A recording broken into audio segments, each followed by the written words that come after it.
Writer Fahd Husain. Who's afraid of us? When all seems well, be afraid. Be very afraid.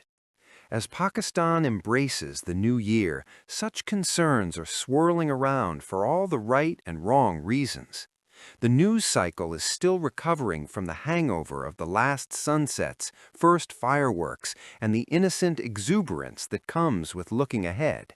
It's an annual ritual, all this, and yet it allows us a short reprieve from what was and what could be. The doomsayers are already at it. New year, new problems, new crises, new conflicts. It's almost like Billy Joel is updating his song about who started the fire. Saudis and Emiratis at each other's throats, Trump attacking Venezuela, Israel threatening Iran, and India. Well, what can one say about India without shaking one's head in disappointment? Yes, India expelling Bangladeshi cricketers. The newness of the new year has its limits. Donald Trump's waging of peace also has its limits, as evidenced by the aerial onslaught on Caracas. This is the year that Trump wants the Nobel Peace Prize that he should have, as per him, got last year. Hard to say what impact the visuals of his latest firebombing will have on the members of the Nobel Committee. But as the present years have proved, unsettlingly so, that the world as we knew it is not the world that we are being forced to adjust to. It is a world where missiles speak louder than morality, and where the rule of law is only for those who make the law. Closer to home, things are not too dissimilar. There is a feel-good factor, we are told. The country is turning a corner and readying for a takeoff, we are told. Our delicious thumping of India has got us a seat on the high table, and goodies will flow our way, we are also told. This year we are told we are going to leave many, if not most, of our troubles behind and get back on the road to recovery and prosperity. And why not? These are addictive things to hear. For so long have we wallowed in self-pity and bemoaned our lack of direction and resolve, that finally, when we hear there is hope, there is clarity, and there is some purpose, when we hear all of this and more, we allow ourselves to believe that all can actually be well. But too much of something, anything, can't all be well. Underneath the veneer of carefully calibrated positivity bubbles the harshness of economic, political, and social reality. Economically, stability is not translating into growth, not yet at least.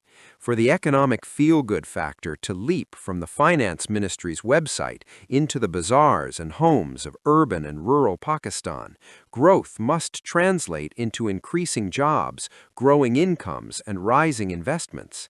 When this does not happen or is slow to happen, people begin to complain and decision-makers begin to grumble.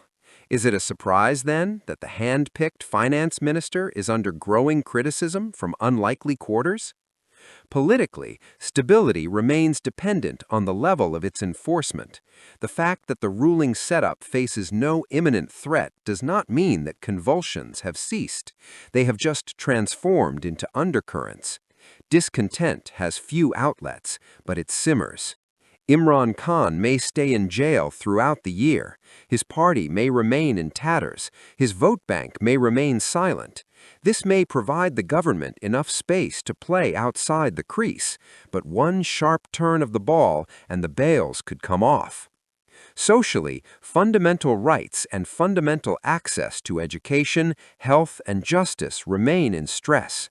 As the federal government struggles with financial solvency, the provinces have little to show in terms of social services, despite being flush with cash. The story of governments as it impacts the quality of life of citizens remains a story of heartbreak and disdain.